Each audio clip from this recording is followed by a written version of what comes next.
A todos. Boa noite, meus irmãos. Não. Quando alguém diz bom dia lá fora, como é que você responde? Vamos lá, bom dia, meus irmãos. Como é que você responde? E quando alguém dá boa tarde, como é que você responde? E boa noite. Vamos lá então, meus irmãos, boa noite a todos. Paz do Senhor, amém? Mão direita para cima, cumprimente alguém mais bonito do que você aí que estiver do seu lado. Cumprimente 3 pessoas mais bonitas do que você. Consegue achar aí? Ficou difícil? Qualquer coisa pode pegar aqui no presbítero Vivaldi, aqui, irmão. Ah, glória a Deus. Estamos felizes ou somos felizes? Estamos ou somos? Graças a Deus por isso. Meus irmãos, pastor Moisés Cipriano, obrigado mais uma vez. Bom retornar a essa casa. Deus abençoe o senhor. Tem que orar muito pelo senhor para suportar esse obreiro aí, né? Presbítero Vivaldi, que a gente tem um carinho muito grande. Tá? Toda a liderança, a toda a juventude aqui, geração eleita, não é isso? Geração eleita.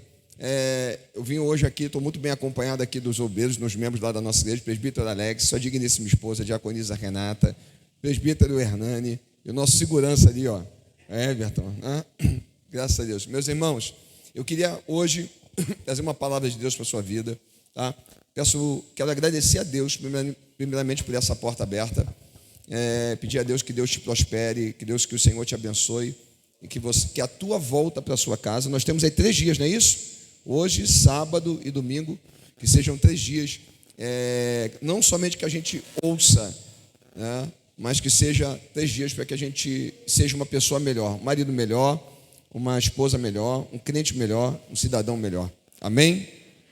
Eu queria, com a permissão do pastor, que você tomasse o seu assento, tá? E a nossa reverência. E assim que eu terminar de ler, o tecladista vem comigo. Vamos junto? Tá bom? Tá tendo barulhinho mesmo daí? É daí? A caixa, alguma coisa? Tá? Eu sei que durante espera você se acomodar, tá bom? Qualquer uma aqui é minha, pastor? Qualquer água aqui é minha? Vou beber as 2 então. Pode beber. Isso. Vai se acomodando aí. Eu quero trazer uma palavra para a sua vida. Nós temos aqui um texto, nós temos aqui um versículo, né, que vai permear todo esse congresso, mas eu queria parafrasear esse versículo também, com texto, para que juntos pudéssemos meditarmos na palavra de Deus e pudéssemos aqui alcançar uma maior compreensão, tá bom? De acordo? Sim? Amém? Pessoal, bate palma aqui, não bate, pastor? Bate. Mais ou menos. Bate ou não bate, né? Lá na nossa igreja, a gente tem uma coisa assim. Por exemplo, toda vez que a gente fala alguma coisa que é profético para a nossa vida, lá a gente faz isso, tá? Toda vez que a gente fala alguma coisa que é profético para a nossa vida, você sabe muito bem que tudo que a gente fala aqui nesse altar é diferente quando você está dentro de um estádio. Quando alguém está dentro de um estádio, alguém grita, esse grito ele sobe e o jogador, ou seja que for, mas quando nós estamos aqui, quando a gente dá uma palavra, quando a gente faz qualquer gesto aqui dentro, não é simplesmente alguma coisa para motivar, é algo profético para a nossa vida. Você acredita disso de maneira certa mesmo? Você acredita que uma mão levantada aqui dentro pode resultar em alguma coisa? Acredita de verdade? Entendeu? E eu costumo dizer que quando as pessoas chegam lá fora, alguém diz assim, ó, perdeu, a gente levanta a mão, que o Senhor nos guarde, né? Mas mão levantada lá fora é sinal de perda, mas mão levantada aqui dentro é sinal de vitória para a nossa vida. Entendeu? Primeira epístola de João, capítulo 2, versículo 14. Versículo 14. Pastor, sair qualquer coisa errada aqui, pode culpar o presbítero Vivaldi, tá? Vamos ler, meus irmãos? Cadê os jovens aqui dessa casa? É um privilégio, tá? É um privilégio de verdade, ainda mais nesse tempo tão difícil.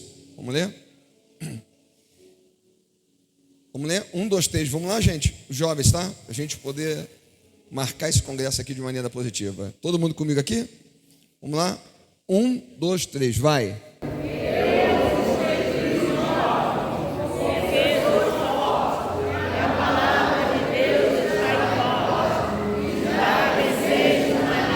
Bênção. Joga para mim Eclesiastes capítulo 12. Eclesiastes capítulo 12.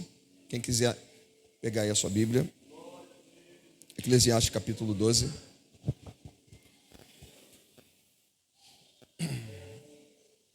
Olha o que diz o texto. Lembra-te também do teu Criador nos dias da tua mocidade, antes que venham os maus dias e cheguem os anos dos quais você vem a dizer: não tenho neles contentamento. Amém? Curva a sua cabeça, eu quero orar. Pai nosso que está no mais altos céus, santificado seja, Senhor, o teu santo, eterno, bendito nome.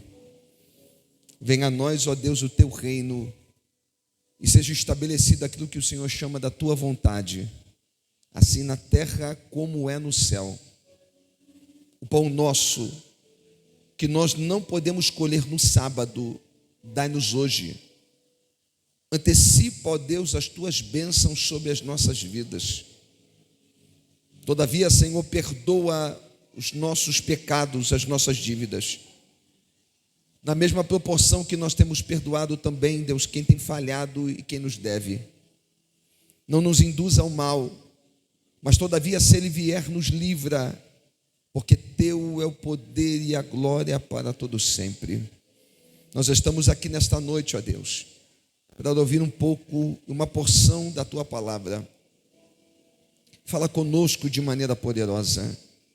E enquanto a gente vai glorificando o teu nome, enquanto a gente vai exaltando o teu nome, glória a Deus, cria uma atmosfera diferente aqui, ó glória.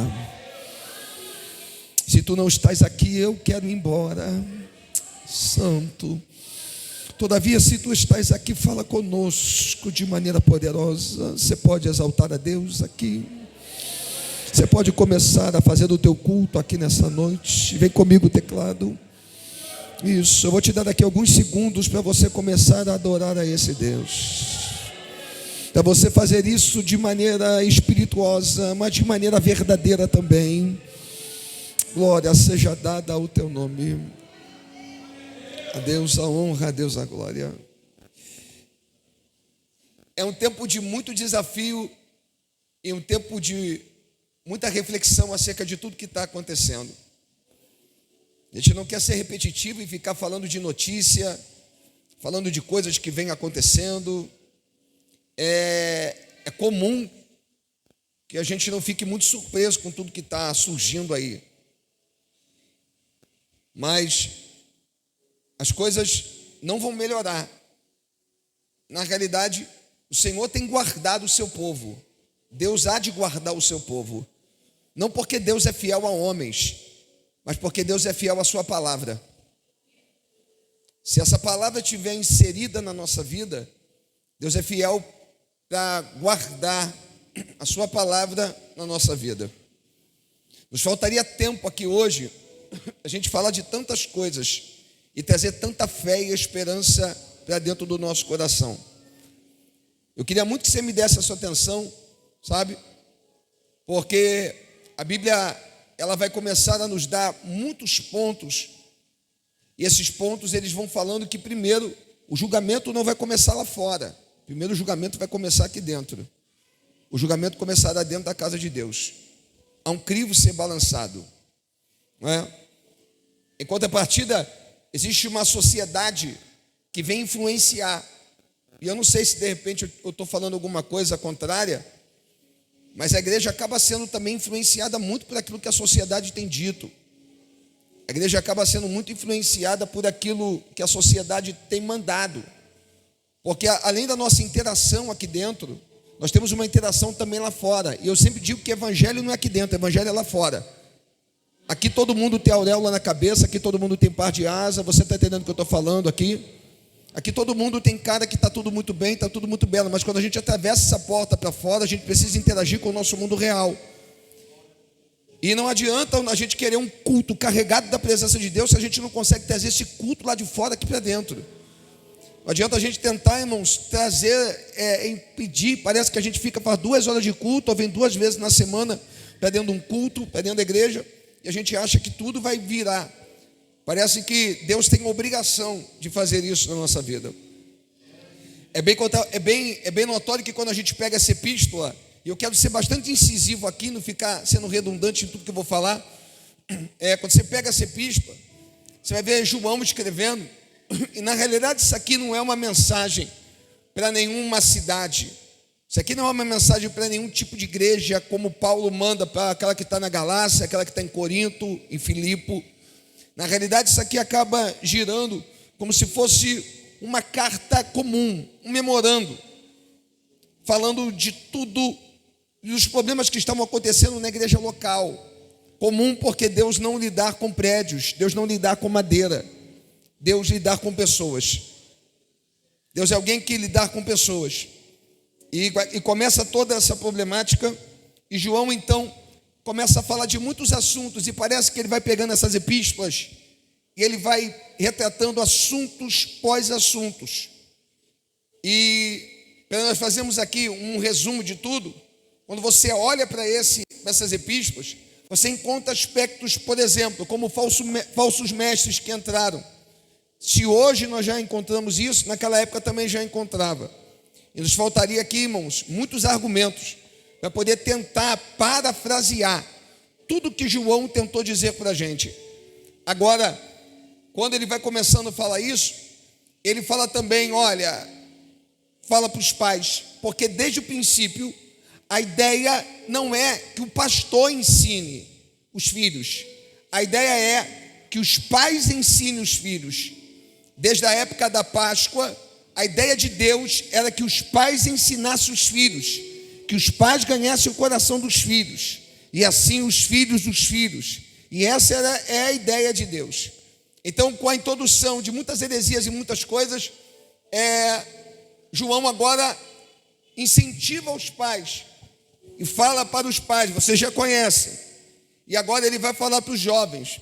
E dentro do ambiente judaico, falar para um jovem é uma coisa muito diferente de hoje em dia do que nós estamos falando. Primeiro, Jesus não aparece com 18 anos na Bíblia, nem com 15 anos. Jesus aparece com 3 idades. Primeiro, como criança, ainda passando pela coisa mais importante que tem na vida de uma criança judaica, que é a circuncisão. Outra coisa, a apresentação dele no templo. Depois aparecendo ele com 12 anos. Porque na realidade é a cerimônia do bar mitzvah, que significa bar, filho, mitzvah, mandamento, filho do mandamento. Com 12 para 13 anos, ninguém poderia subir a bimá. O púlpito não era aqui, que a gente chama de púlpito. A bimá, ela era no meio. É por isso que Jesus, quando chega lá e vira para o homem da mão ressequida, diz, vem para o meio, e todo mundo diz, está vendo? Ele estava expondo ele. Não, porque na realidade a bimá, o que a gente chama de púlpito, ela era no meio. O culto não era baseado aqui atrás, o culto era baseado no meio, porque era o centro de todas as coisas. Não se pregava em pé, tenha paciência comigo, se pregava sentado, porque todo bom judeu sabia que assuntos importantes não se falam em pé, se falam sentados. Se você pegar um avião agora e chegar lá no Muro das Lamentações à meia-noite, você vai ver uma carteira dessa de escola, um garoto sentado lá, o pai em pé, ensinando ele sentado, falando com ele. Porque o ensino assim, a pregação é lá fora, mas o ensino é aqui dentro. Então não se pregava na sinagoga, se ensinava na sinagoga e se pregava lá fora. Então quando ele está falando para os jovens, é porque na realidade ele está falando de uma força que existe nesses jovens, de poder dar continuidade àquilo. O segredo da vida não é ministério, o segredo da vida é legado. As pessoas são muito preocupadas em ter ministério. Deus não quer ministério, Deus quer que você deixe um legado, porque amanhã depois nós vamos passar. Mas os jovens que estão aqui, que às vezes nós fazemos força para pagarmos cursos para ele, parecer alguém na sociedade, irmãos, Deus quer que amanhã eles estejam aqui nesse altar para poder pregar. O segredo dessa igreja não está no pastor Moisés Cipriano, mas depois do que ele vai deixar para os jovens que estão aqui nessa igreja. O segredo da igreja não está nos obreiros que estão aqui, mas o que nós vamos deixar para esses jovens. E eu vou te dizer uma coisa, quando eu saio com a minha família, que a gente vai sentar sequer numa barraca de x-tudo para poder comer um hambúrguer, e os meus filhos pegam o hambúrguer e olham o hambúrguer, eu olho e digo, eu estou dando certo no evangelho. Alguém está me entendendo o que eu estou pregando? O que mais escuto hoje dentro da igreja é as pessoas falando: meu filho agora está estudando no colégio tal, a gente está pagando colégio particular, é curso preparatório, e a gente empurra, me permita não ser radical, a gente empurra os nossos filhos da igreja, introduz os nossos filhos na sociedade, e é um nível de depressão, de crise de ansiedade. Parece que antigamente, irmãos, a gente vinha para a igreja com sede de ser batizado com o Espírito Santo. A gente vinha para a igreja, irmãos, com sede de querer ser de Deus. Eu vou te falar uma coisa: eu já dormi de calça, irmãos, comprida. Eu já fui para a praia de calça comprida, irmão. Porque o segredo, irmão, não estava vendo a religião, estava vendo querer agradar a Deus. Alguém está entendendo o que eu estou pregando? Eu me converti por volta dos meus 18 para 19 anos de idade. Tem muito tempo no evangelho não, mas estou aqui. Mas eu queria pegar alguém que hoje à tarde isso veio ao meu coração. Eu queria hoje aqui fazer com que toda a igreja entrasse dentro dessa palavra hoje aqui. Quando eu falo de legado e deixar no legado, essa era a ideia. Claro que todo mundo fala de Davi, e Davi talvez fosse o rei que todo mundo olha, que o homem segundo o coração de Deus. Mas havia outros reis muito mais ilustres do que Davi. Exemplo disso, pasmem, o próprio Josias e Ezequias foram homens mais ilustres do que o próprio Davi. Mas a história de Davi é uma história que nos marca, porque Deus tem chamado ele para algo muito diferente. E essa diferença em que Davi agora, você sabe muito bem que Davi teve o seu pecado, mas o pecado que fez Davi, irmão, sair de cena foi quando ele chega na ilha de Araúna, lembra? Que ele vai oferecer um sacrifício, e os mais sábios dizem que quando ele vê aquele anjo, os mais sábios dizem que o calor do corpo, presta atenção, de Davi saiu. Diz que a vida toda de Davi foi agora estar doente, com frio, coberto, um homem que amava mulheres, e agora era posto uma virgem no seu peito para o aquecer. Olha como foi a vida de Davi: perdeu o calor do corpo, coberto, porque quando olhou para aquele anjo lá, o calor do seu corpo saiu, o frio agora tomava conta. E um homem que era tão amado, tão apaixonado pelas mulheres, você entende o que eu estou falando? Agora estava um velho, uma virgem deitada no seu peito para o aquecer. E Davi, antes de morrer, ele chama o seu filho, ele chama Gedidias, que nós conhecemos por Salomão. O texto fala acerca de Salomão, porque na realidade o nome de Salomão não é Salomão, é Gedidias. Toda vez que alguém ascendia ao reinado, recebia um novo nome. Até o próprio nome de Davi é outro nome, está inserido na Bíblia isso, mas depois você me segue lá no Instagram para poder aprender, tá? Então o que acontece? Você começa a ver que por exemplo, Josué não era Josué, o seu nome era Oséias. Depois que Moisés colocou a mão nele, Moisés agora dá um nome a ele. É comum que isso aconteça. E é por isso que quando você vê o livro de Samuel, você vê o livro de Eclesiastes, outros livros vai falando sobre a vida de Salomão. Mas na realidade o seu nome era Gedidias, o nome Salomão, ele vem um nome dado ao reinado, porque toda vez que você subia ao reinado, você recebia esse nome. Quem está me ouvindo, diga glória a Deus. A história está contando dele como rei, mas a história também fala dele como um garoto. Salomão não tinha característica para poder ser um rei. Salomão não era o jovem mais certo. Davi tinha muitos filhos, inclusive um filho que a Bíblia diz no livro de Crônicas por nome de Daniel também. Davi tinha muitos filhos em Hebrom e em Jerusalém. Poucos filhos são citados, como Elifelete. Poucos nomes dos filhos de Davi são citados, mas a Bíblia vai dar ênfase sobre a vida de Salomão, porque Salomão vai deixar um rastro para a nossa vida. E eu queria muito que você pudesse me dar atenção nos detalhes que eu quero falar com você hoje aqui. Salomão é o filho amado de Deus, é alguém que aparece no cenário sem ter nenhuma característica, e ele é um jovem, e ele como jovem atua como jovem. Ele como jovem também sofre o problema dos hormônios, ele como jovem também tem os seus sonhos. E você sabe muito bem que a vida é marcada num ciclo de 7. Toda vida é marcada num ciclo de 7. A Bíblia nos fala de um tempo, e o tempo nos fala de 7 anos. A Bíblia fala de um tempo de vida e nos fala de 9 meses. A Bíblia é marcada por um tempo de 7 anos, e a Bíblia é marcada por um tempo de 9 meses. Alguns dizem que Jó passou uma luta de um tempo, e ninguém sabe dizer se esse tempo foi 7 anos ou se esse tempo foi 9 meses. Quando Eliseu chega diante da sunamita, ele diz: no tempo determinado de vida você vai abraçar um filho. Quanto tempo é que uma mulher, irmão, gera um filho numa barriga? Alguém sabe me dizer? Não ouvi, vai mais forte, respira, vai. Quanto tempo? Pois bem, 9 meses. Então a vida é marcada por tempo. E esses tempos como 7 e como vida por 9 meses. Salomão então agora também passava por esse tempo, vivendo uma vida de ciclos. Quando o garoto agora recebe e sabe muito bem que ele tinha agora uma missão. E qual era a missão? Ele tinha que pegar o legado de Davi e construir o templo. Deus nunca pediu a Davi para construir templo, mas olha o nível de honra. Eu queria que você anotasse isso. Deus não quer que você o obedeça por obedecer. Deus quer que você o honre o obedecendo. Tem gente que não entendeu ainda. Tem gente que obedece a Deus porque tem medo do castigo. Tem gente que obedece a Deus porque tem medo do inferno. Não é simplesmente obedecer por obedecer. Você imagina, tu vira para o teu filho e diz: vai lá, pega um copo d'água. Vem teu filho com um copo d'água, está aqui, pai. Agora você imagina, você pede para o teu filho lá para pegar um copo d'água, e vem teu filho, irmãos, com um copo, com o melhor copo, com uma água gelada, e diz: pai, está aqui, pai. Sabe por quê? Porque o segredo não é servir, o segredo é servir a Deus com honra. O que Davi queria não era construir um templo simplesmente, mas era honrar a Deus. Glória a Deus. Era honrar a Deus. E a gente está vivendo um tempo que todo mundo está buscando conhecimento bíblico para saber o que pode fazer, o que não pode fazer. A gente quer saber se isso pode ou se não pode fazer.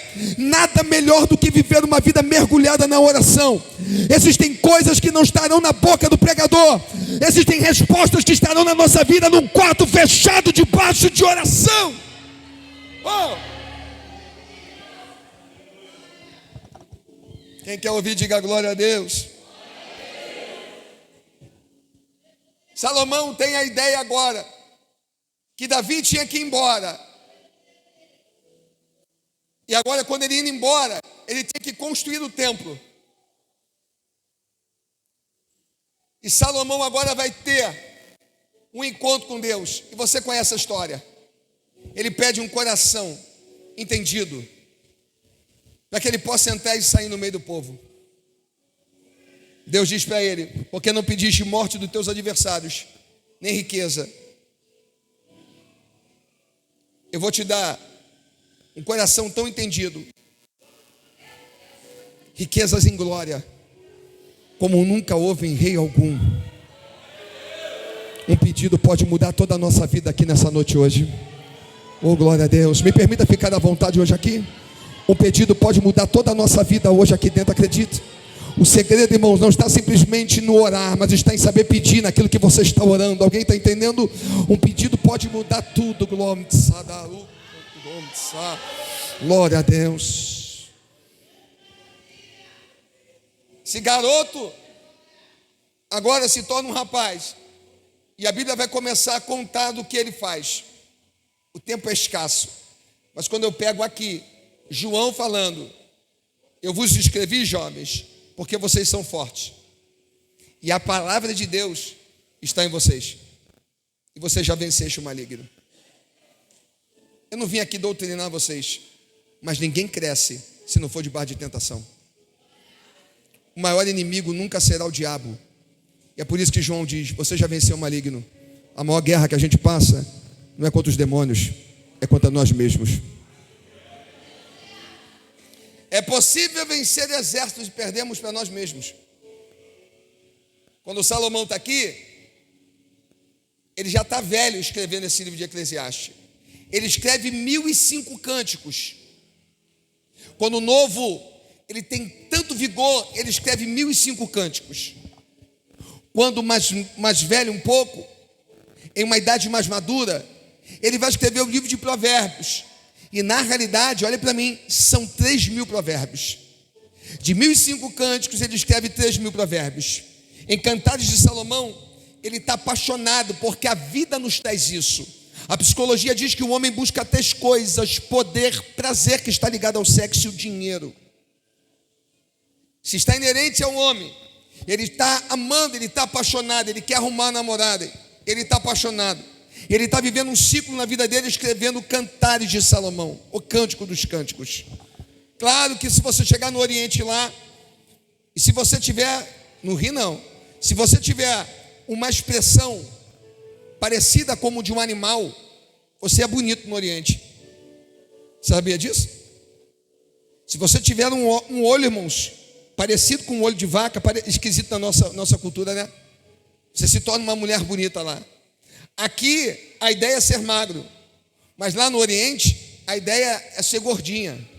Eu me lembro que eu fui numa caravana e tinha uma filha de um pastor lá, e a filha do pastor, ela era um pouquinho forte, e chegou um árabe lá, subiu no ônibus e falou assim: eu vou te dar 23 camelos para poder casar com a tua filha. E eu brincando com o pastor, eu falei: aproveita, já vai voltar para o Brasil já com 23 camelos. E ficamos todo mundo brincando. E depois eu fui saber, depois tu pesquisa, irmão, quanto é que vale um camelo? Não sei quantos $1.000 aí, irmãos. O cara queria dar 23 camelos. Eu fiquei pensando, por quê? E ele então disse: aqui as mulheres são magras, mas a gente gosta das mulheres mais gordinhas. O cara estava dando 23 camelos. A característica de ter uma aparência parecida com um animal é bem visualizada lá fora. E Salomão, quando está escrevendo sobre os cavalos, sobre as éguas de Faraó, não ri não, irmão, é sério. É porque na realidade, a beleza naquela época, até hoje ainda, ela é contada dessa maneira. Ele tem uma ideia diferente. Quando ele está escrevendo Provérbios, ele está no auge da sua sabedoria. Ele está no auge da sua sabedoria. Ele escreve 3.000 provérbios. Salomão não era sábio como Daniel. Salomão tinha uma sabedoria acerca das coisas da terra, enquanto Daniel tinha uma sabedoria acerca das coisas do céu. O tempo vai passando e nada melhor do que o tempo para nos ensinar muita coisa. A juventude vai passando e quando ele vai vendo, ele vai olhando para tudo. E olhe para você aqui, olha quanta coisa passou. E eu vou te dizer uma coisa: se Deus fizesse uma máquina do tempo aqui agora e dissesse: quantos anos você quer voltar na sua vida? 20 anos? 30 anos? Quanto tempo você queria voltar lá atrás para poder consertar algumas coisas, talvez tomar uma atitude diferente? Salomão, quando escreve o livro de Eclesiastes, o nome não é Eclesiastes. A palavra Eclesiastes vem do grego eclesia, mas o texto original se chama Correlete. Correlete por quê? Porque fala do nome, não fala do nome dele, mas fala que ele é um pregador. A falácia, falar não é um dom, falar é uma habilidade.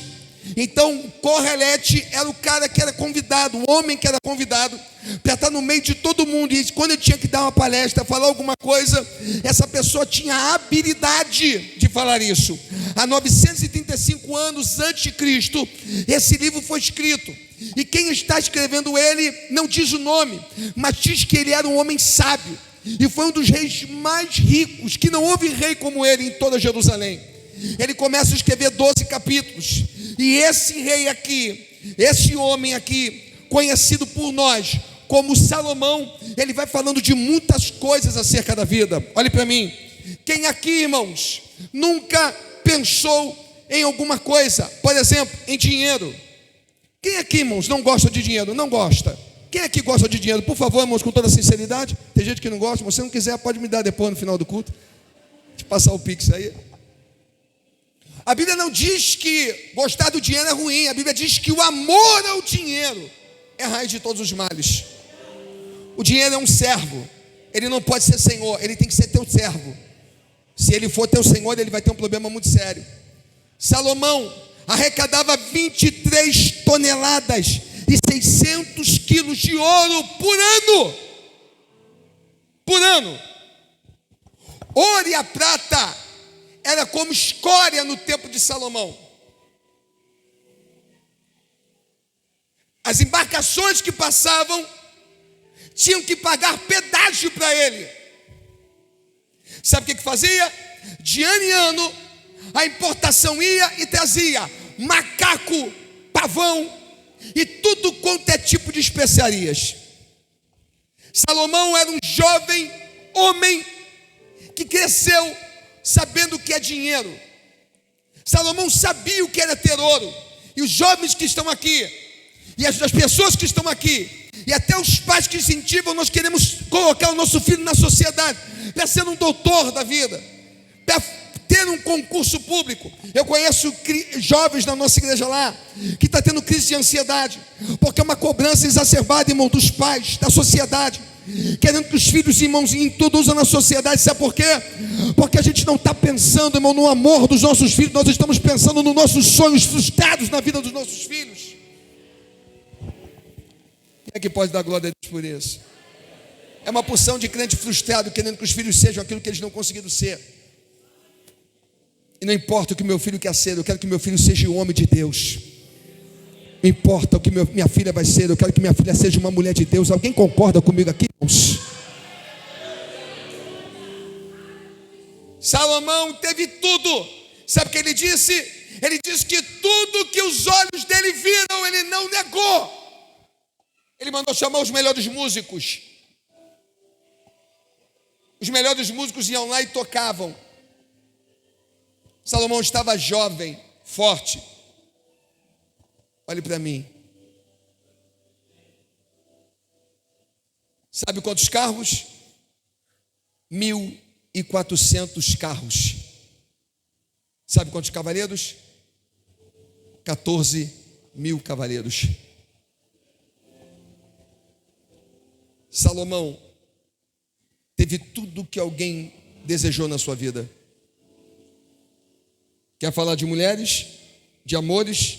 Alguém lembra quantas mulheres? 700 quantas? E quantas? 300 quantas? O pessoal me ajuda aí, alguém sabe? 700, me ajuda os pastores aqui. Quantas? 700 quantas? E quantas concubinas? Toda vez que ele ia fazer uma aliança, alguém chegava assim: casa com a minha filha.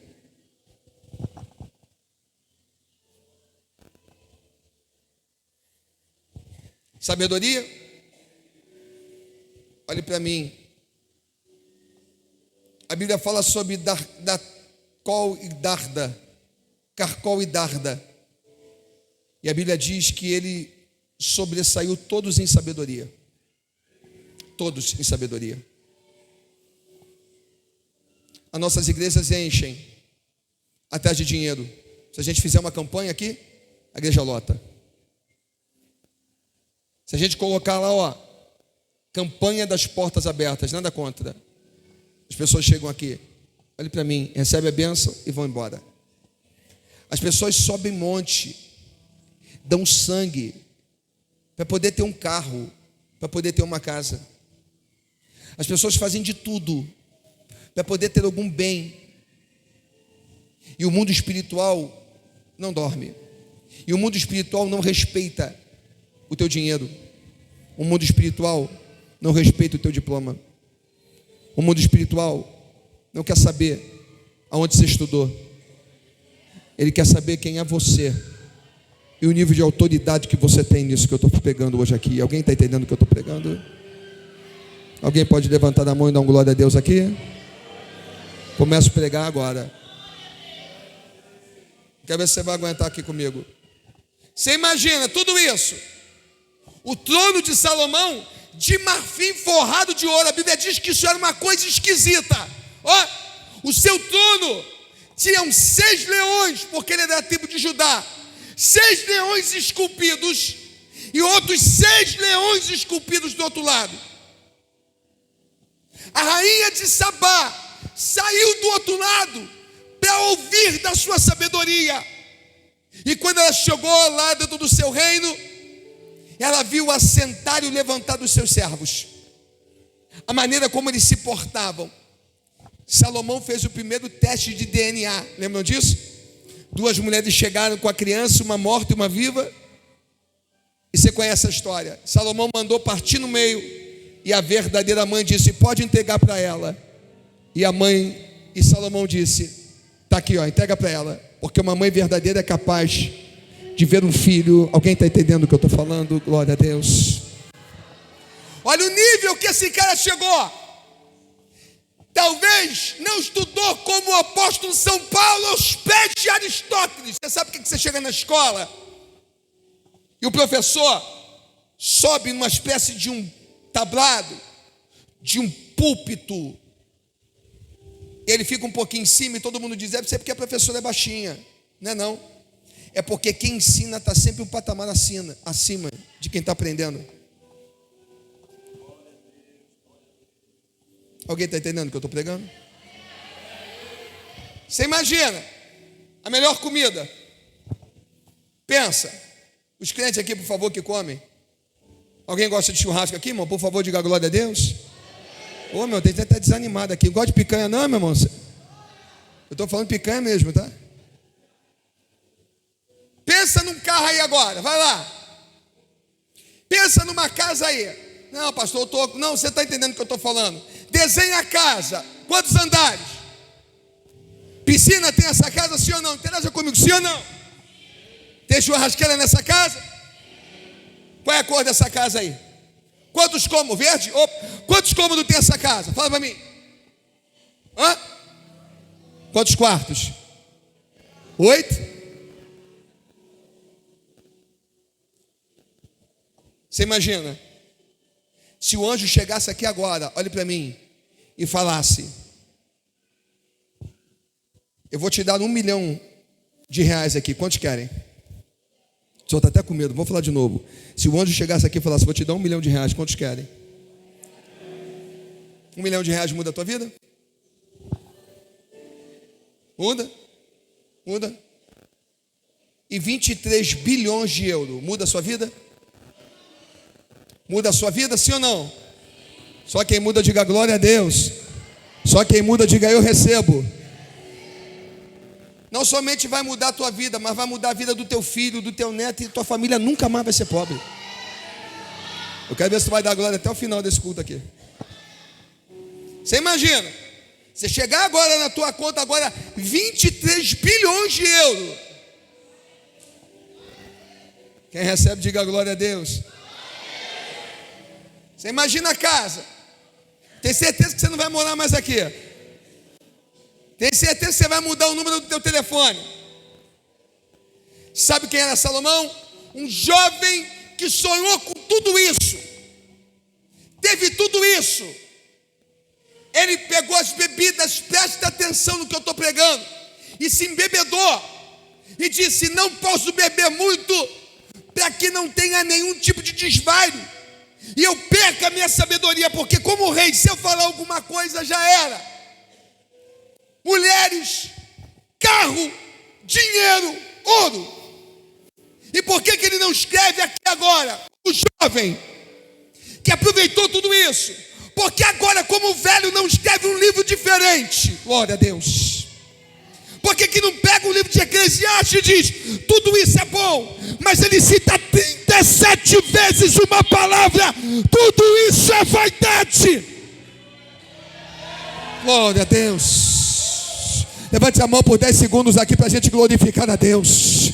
Só quem tem o nome escrito no livro da vida, por favor, abre a boca para adorar esse Deus.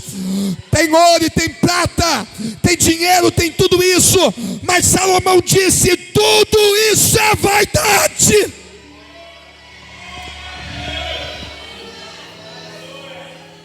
Glória a Deus. Por que quando jovem sonhou com isso, mas agora quando já está velho, olha e diz: sabe qual é o sentido da vida? É correr atrás do vento. Irmão, a gente quer tanta coisa, e quando a gente conquista essa coisa, sabe o que a gente faz? Perde a graça, é ou não é? A gente luta. Eu estava com um amigo meu, aí conversando com um amigo meu, o cara que lutou e trabalhou a vida toda, construiu uma casa bela, não vai embora não, segura, construiu uma casa bela, teve um problema no casamento, os filhos abandonaram ele, e um dia sentado na piscina dele, ele virou para mim e falou: Gabriel, trabalhei a minha vida toda para construir isso, velho. Ele disse: o que adiantou? Salomão construiu tudo isso. Mas ele não olhou para o pai dele. Porque quando Davi foi sentar no trono, olhe para mim. Quando Davi foi sentar no trono, ele virou e disse: está faltando alguma coisa nesse trono. O quê? Caviar, mulheres, ouro. Ele disse: está faltando alguma coisa aqui. Alguém está entendendo o que eu estou pregando? O que, Davi? Glória a Deus. Uma caixinha de madeira de acácia, forrada de ouro, em que os querubins estão em cima. E alguém está dizendo: Davi, o que é isso? Ele disse: tudo na vida é muito bom, mas se a presença de Deus foi embora. Alguém está entendendo o que eu estou pregando? Davi disse: então manda buscar a caixa. Davi vai buscar a caixa. E você sabe, irmão, deixa eu te explicar uma coisa, irmãos. A melhor coisa, o maior título que a gente pode ter na nossa vida é ser servo de Deus. O maior título que a gente pode ter na nossa vida, irmãos, é ser um servo de Deus. Davi mandou descer. Alguém tem um crente aqui que está entendendo o que eu estou pregando? Irmãos, olha para a tua casa. A tua casa talvez pode estar caindo aos pedaços, mas quando chega lá, a paz está lá dentro. Alguém está entendendo o que eu estou pregando? Alguém pode não ter a melhor cama, a cama está apoiada no tijolo, mas quando você dobra o joelho lá, Deus aparece naquele lugar. Salomão teve ouro e prata, mas perdeu a presença de Deus. Deus nos trouxe para cá para dizer: tudo vai passar, o ouro e a prata, prioriza a minha presença. Só quem acredita e recebe. Faz barulho aqui dentro hoje, faz. Lembra quando tu estava na mão do diabo? Lembra, irmãos, como você era? Deus está dizendo: prioriza a minha presença. Vou te dar 10 segundos aqui para tu levantar tua mão para a gente fazer culto. Vem o teclado, eu não sei, porque maior que a música que está lá fora tem que ser a nossa adoração aqui dentro. Ouro e prata eu não tenho, mas o que eu tenho eu te dou.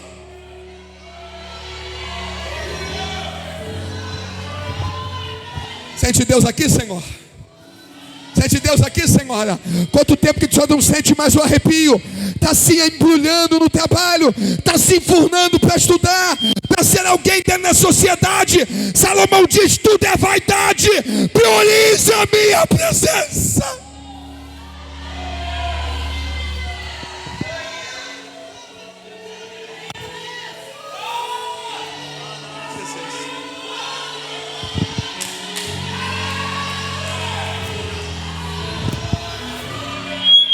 Está sentindo Deus aqui, meu irmão? Lembra como é que você chegava na igreja? Glória a Deus. Lembra que quando você já saía de casa, desempregado, dinheiro não tendo, mas você sabia glorificar Deus. Nada substitui a presença.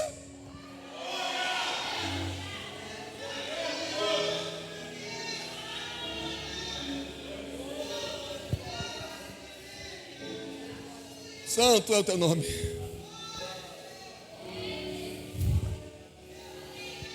A gente está ensinando os nossos jovens, irmãos, a se colocar na sociedade. Ensina os teus filhos a orarem. Ensina os teus filhos a encontrarem Deus, irmãos.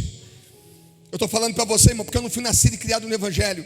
Eu vivi dentro de uma casa, irmãos, que a minha mãe era tribulada que só, cancerosa. E por onde eu passo, Deus falou para mim quando eu tinha ainda garoto ainda, dizendo para mim que onde eu passasse eu falaria do que Ele fez na minha vida. Eu não nasci num lar evangélico, eu não tinha uma irmã de oração, eu não tinha uma mãe de oração, eu não tinha um pastor para poder me passar o zap, porque na época nem zap tinha. A gente tinha que vir para dentro da igreja.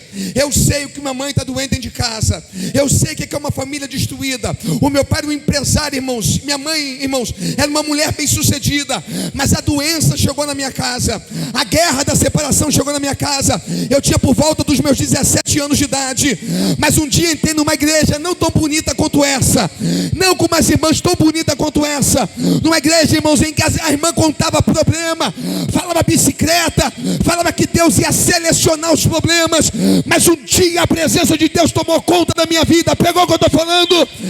Hoje eu não quero ouro e não prata. Hoje a minha oração não é pedir Deus abre a porta. Hoje a oração é me encha da tua graça. Olha, Espírito de Deus. Olha, Espírito de Deus. Santo de mistério, Deus que anda nesta casa, ó glória, tu és insubstituível neste lugar, maior do que o pregador é o Senhor, enche essa casa da tua glória. Oh, oh, glória a Deus.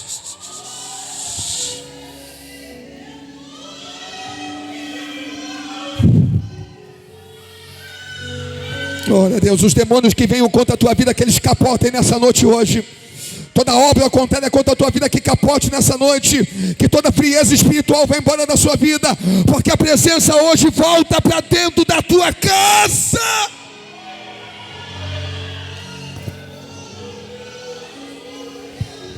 Sente Deus aqui?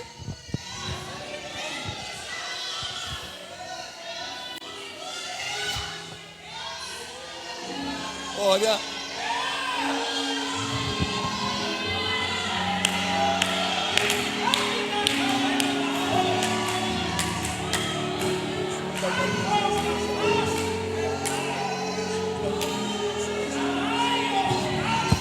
receba autoridade nesta noite hoje, acredita? Que o Senhor nos visite hoje, que o Senhor nos batize com o Espírito Santo hoje. Deus está nos usando hoje para dizer para você: hoje a minha presença volta para a tua vida.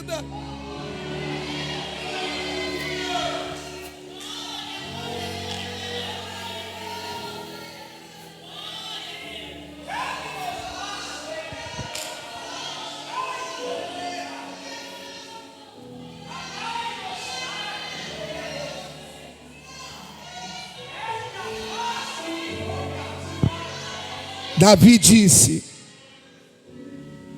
Salomão disse, eu fiz para Deus. Melhor, Salomão disse, eu fiz para mim. Davi disse, eu fiz para Deus. Saul amava o trono, Davi amava o Deus do trono. O que nos falta é amor pela presença de Deus. Eu quero convidar os jovens, a galera, o povo, as irmãs, seja quem for, irmãos, hoje aqui, a nós entrarmos, irmãos, numa dimensão diferente hoje, para termos a presença de Deus. Dom é diferente de presença. Unção é uma coisa, dom é outra. Unção é capacidade que Deus dá a um homem, para um homem exercer um serviço para ele. Dom é algo que o homem faz difícil, parece que o homem faz fácil, mas parece que é difícil. Mas a presença é diferente. A presença nos faz descansar. Deus virou para Moisés e disse, eu vou mandar meu anjo. Moisés diz, não manda anjo, manda a tua presença. Pegou?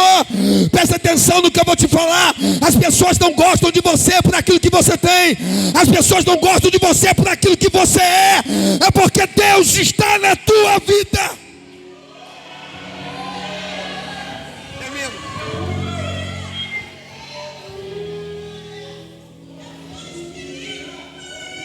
Glória a Deus. Chegava dentro da minha casa, da minha mãe endemoniada, irmão. Você acha que tinha irmã de oração para ir lá? Um dia eu falei, eu preciso de ajuda. Dormi.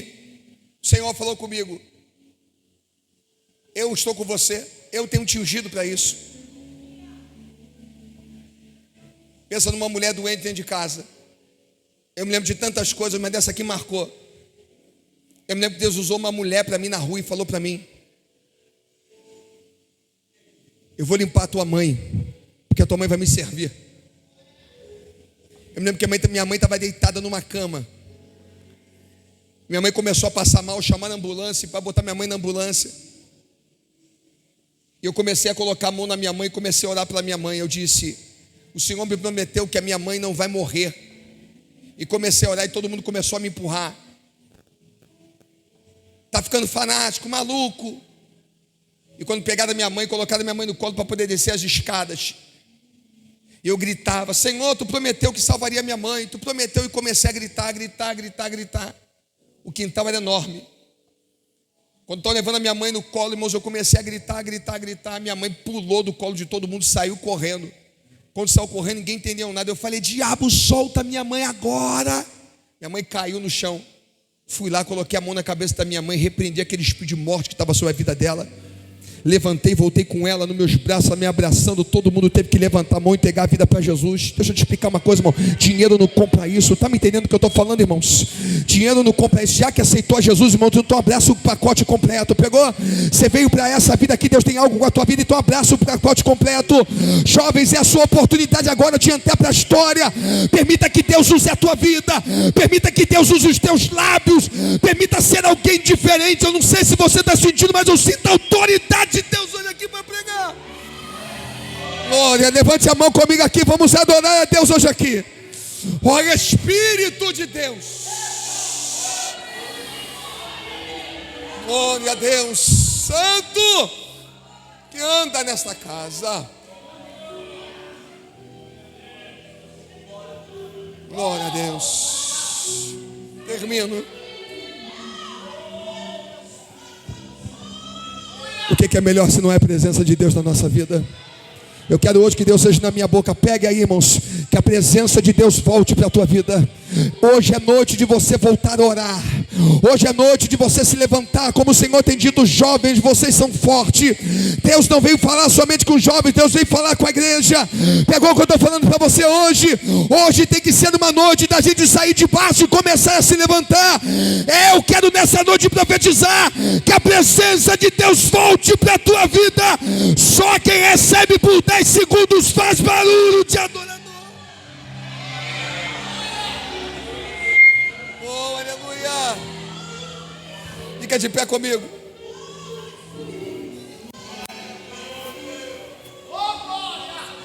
Isso. Vem, vem.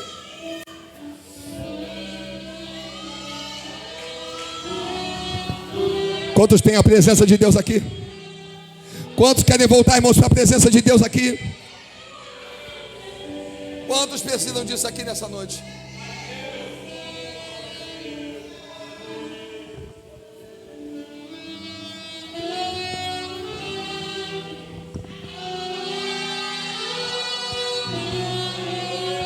Yeshua, Yeshua.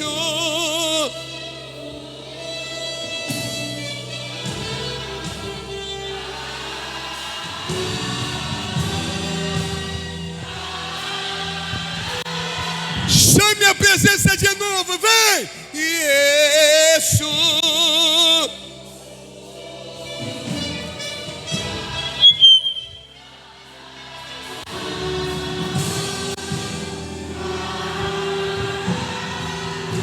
Sinta Yeshua, Yeshua.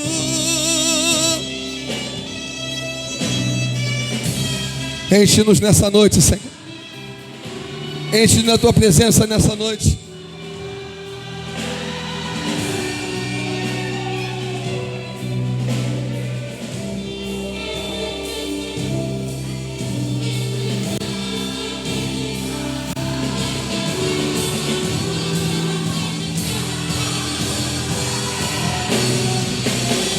Eu amo.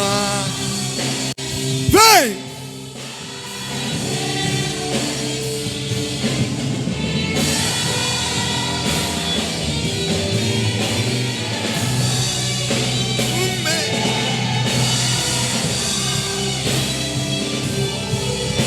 Ó Espírito de Deus, nos visita nessa noite com a tua presença.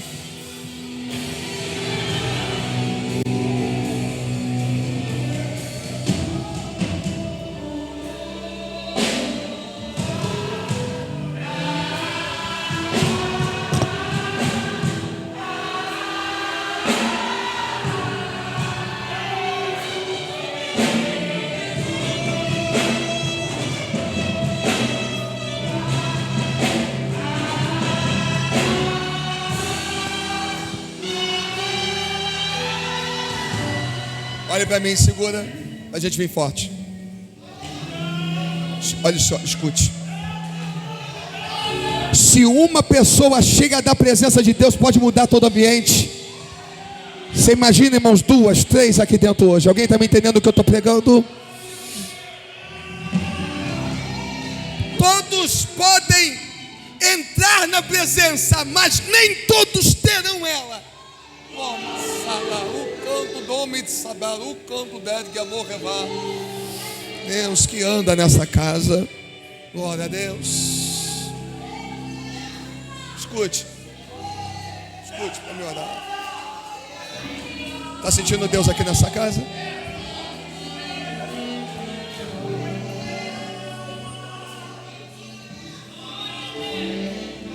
Eu antes de me converter, a gente orar aqui. Eu antes de me converter, estou um pouquinho preocupado só com o horário. Eu antes de me converter, segura para a gente vir forte. Eu tinha prometido para uma família que eu ia participar de um batismo de uma criança dentro de uma igreja católica. Mas Jesus foi lá e me pegou antes, melhor, pegou depois. E o pessoal foi me cobrar que eu tinha que estar lá. Eu, muito chateado com isso, mas eu tinha dado a minha palavra. Cheguei dentro de um pátio. E quando cheguei dentro de um pátio, dentro de uma paróquia, tinha um padre sentado com uma porção de gente que estava ali para poder fazer aula para batizar a criança. Escuta só. Eu era um garoto, jovem. E eu me lembro que eu cheguei atrasado. E o padre falou: ô meu filho, senta aqui do meu lado. E eu muito feliz da vida, irmão. Mas eu já estava sendo batizado com o Espírito Santo. Você imagina, 8 meses no Evangelho. Sentei do lado dele. Era dia de culto na minha igreja.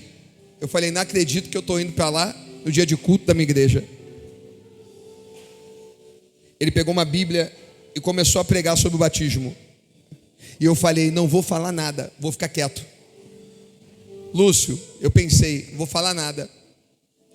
E ele começou a pregar e todo mundo olhando. Irmão, eu não sei você, mas quando a gente começa a sentir Deus, eu não sei você, mas a minha orelha começa a queimar. Alguém está identificando? A orelha começa a queimar. E eu falei para Deus: se o Senhor quer que eu fale, me dê um sinal. E ele virou para mim, ele virou para todo mundo e falou: alguém quer falar alguma coisa? E olhou para mim. Eu falei: eu quero falar. Peguei uma Bíblia, daquela que estava lá, e falei para ele: o senhor deixa eu pregar? Ele falou: qual é o seu nome? Eu falei: Ângelo Gabriel. Então você pode pregar. E era uma Bíblia, eu me lembro que eu peguei Tiago 4,4 e preguei: sabeis que a amizade do mundo é inimizade contra Deus. E comecei a pregar. O que um garoto poderia fazer, irmãos, dentro de uma paróquia pregando? E comecei a pregar.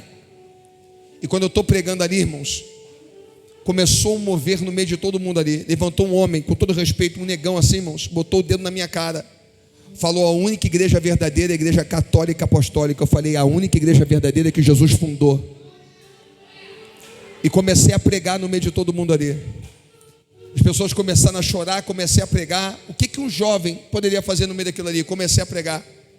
No final de tudo, o padre rezou lá, e ele ficou de um lado e eu fiquei do outro. Ninguém vinha falar com o padre. As pessoas vinham falar comigo.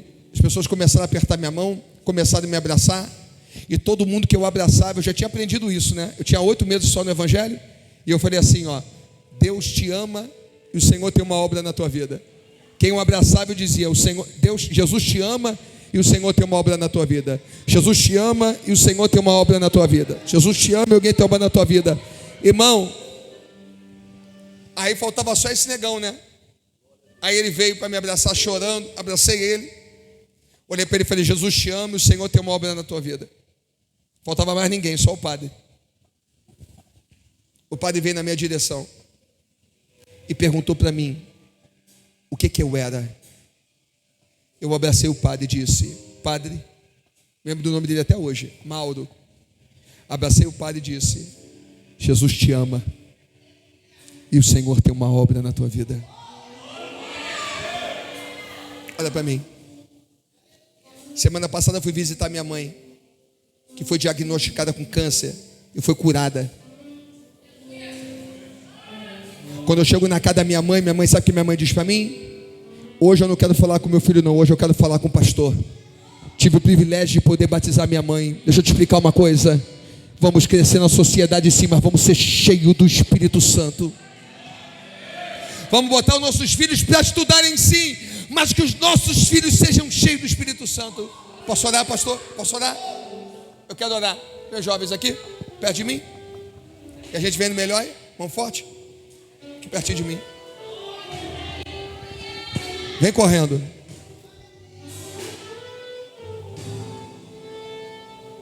Eu estou abrindo esse congresso hoje aqui pertinho de mim, ó. Deixa eu explicar um negócio para vocês. Vem pra gente, segura pra gente vir forte. Vamos junto. Presta atenção no que eu vou falar para vocês. Eu sou pastor de igreja. Eu sei a luta que é para a gente ter um jovem aqui dentro. Eu sei da dificuldade que vocês passam. Deixa eu explicar um negócio para vocês. Quando eu tinha 14 anos de idade, Deus me chamou com 14 anos. Eu demorei mais 4 anos para entender. Preste atenção. Vocês nasceram com um propósito maior do que a vida de vocês. Se vocês perguntarem à mãe de vocês, os pais de vocês, como é que foi a vida de vocês, como é que foi para vocês chegarem, para vocês saírem dessa barriga, que ninguém veio correndo, veio todo mundo nadando. Eu vou te explicar uma coisa aqui, irmãos. Agora vocês vão ficar bugados. Todo mundo que vem para essa terra tem um propósito. E vocês, quando chegaram para cá, Deus permitiu que muitas crianças morressem para que vocês chegassem. Porque Deus tem um propósito na vida de vocês. E sabe o que Deus falou para mim? Gabriel, você quer viver? Viva o meu propósito. Porque ninguém vive vida, a gente vive propósito. A gente vai atravessar essa porta aqui, que esse congresso aqui, eu sei que há muita luta, muita dificuldade. E eu sei que talvez vocês passem crise por muita coisa. E eu vou te pegar uma frase que é muito certa. O diabo está atacando a vida de vocês porque vocês não são uma casa vazia. O diabo sabe que vocês vieram para esse mundo para cumprir um propósito. E vocês vão ter que cumprir esse propósito. Sejam melhor na sociedade. Sentem nas melhores cadeiras dessa sociedade. Mas seja uma mulher e um homem cheio do Espírito Santo. Façam a diferença. Quando eu tinha 14 anos de idade, a minha mãe serviu uma entidade, e a entidade virou para minha mãe e falou assim: o teu filho vai fazer passagem. Sabe o que é passagem? Morrer. Se tu pedir para mim subir no muro, eu sou péssimo para subir muro, qualquer coisa. Nesse dia eu fui jogar bola, e depois do futebol o pessoal foi jogar basquete. Aí jogaram uma bola na cesta e a bola foi por cima do muro. Teu nome? Gabriel? Bate aqui, Gabriel. Aí, Gabriel, eu falei, deixa que eu subo para pegar. Quando eu subi para pegar, eu nunca subi muro. Subi, tinha uma telha. E eu, Gabriel, todo Gabriel é a bênção, né? É, né? Você vê a cara que ele fez.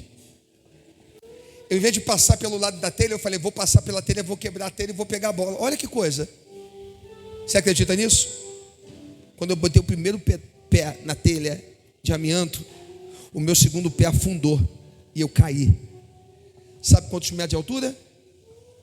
12. Da altura de um poste. Quando eu fui caindo, eu tinha 14 anos de idade. Quando eu fui caindo, eu vi um brilho prata vindo na minha direção, muito rápido. E quando eu abri os olhos, eu estava deitado no chão. Do meu lado, um banco de Kombi. E ao invés de eu cair no banco de Kombi, eu caí no chão. O meu amigo olhou de cima daquele buraco e falou assim: Gabriel, tu tá vivo? As pessoas desceram, abriram a porta da loja, porque eu caí dentro de uma oficina. Aquela telha estava lá porque tinha um buraco na laje. E naquele dia, eu fui para dentro de um hospital.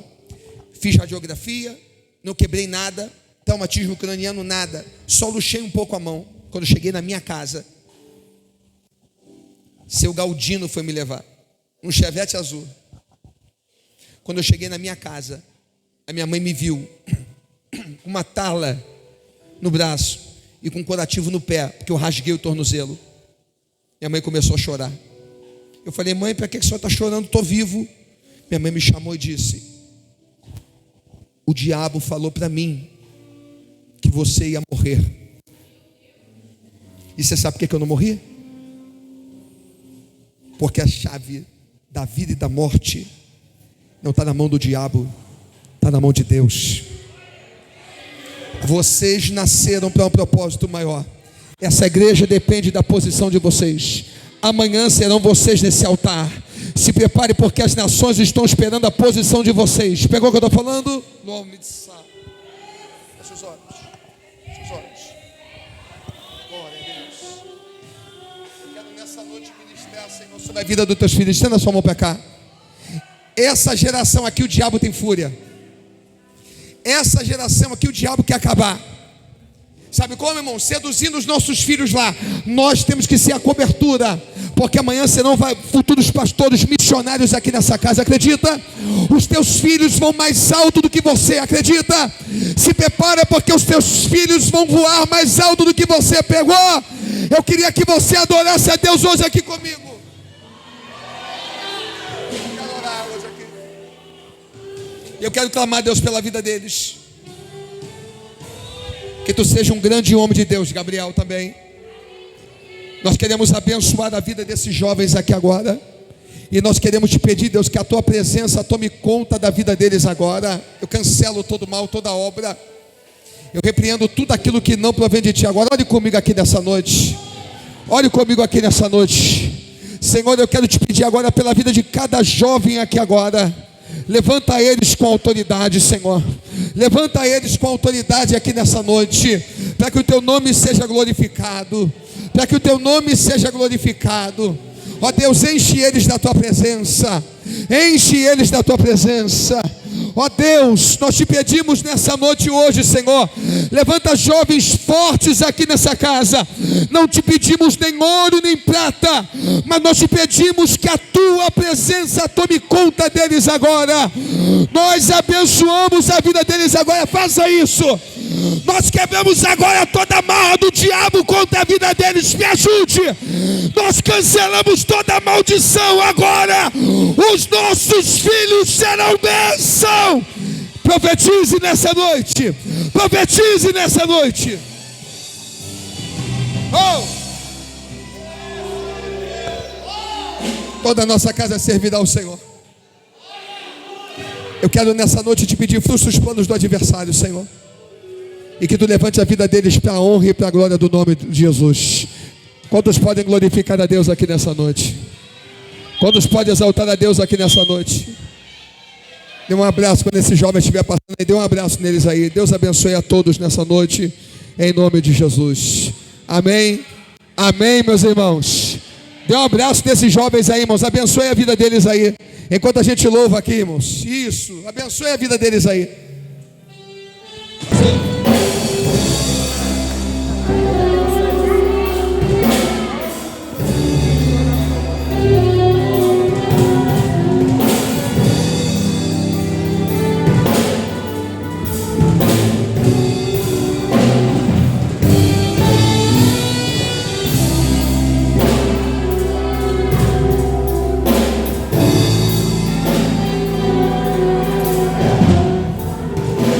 Glória a Deus. Palavra fiel é essa, irmãos, e verdadeira e digna de toda aceitação. A palavra de Deus traz à existência o que não existe, né, meus irmãos? Chama as coisas que não são para serem. Enquanto nós estamos aqui, a palavra está operando, né? E também pode estar alcançando alguém lá na tua casa, pela tua fé. Quem tem fé? Quem recebeu? Quem acredita que a palavra está alcançando alguém lá na tua casa, pelo teu intermédio? Oh, glória a Deus. Coisa do céu, meus irmãos. Coisa linda, a unção, a presença. A palavra, quando é ministrada na unção do Espírito Santo, né? Jovem, eu vos escrevi, né? Porque sois forte, né? É a palavra que está em vós. O jovem não é forte por ele mesmo, né? Mas é forte em Deus, na palavra. Oh, glória a Deus. Quem recebeu de Deus aqui Oh, glória. Que presença gloriosa, meus irmãos. Que Deus continue abençoando pastor Ângelo Gabriel, pela segunda vez, né? Está aqui hoje, veio a esta casa, né? Quantos desejam que o pastor retorne mais outras vezes? Diga. Eita, glória. Oh, glória a Jesus. Está aí, pastor. Meus irmãos, não posso também deixar de saber se tem alguém hoje, uma pessoa, um jovem, uma criança, um adolescente, um ancião que quer entregar sua vida ao Senhor, depois deste culto, né, maravilhoso, desta palavra que dá para salvar o mundo todo, né? E Deus tocou em você, talvez esteja parado, né? Parou a sua caminhada, a ferramenta está enferrujada, mas hoje o Senhor avivou a esperança dentro de você. Tem alguém hoje? Oh, glória. A oportunidade é hoje, o momento é agora, né? Se Deus falou contigo, o Espírito Santo já te convenceu, né?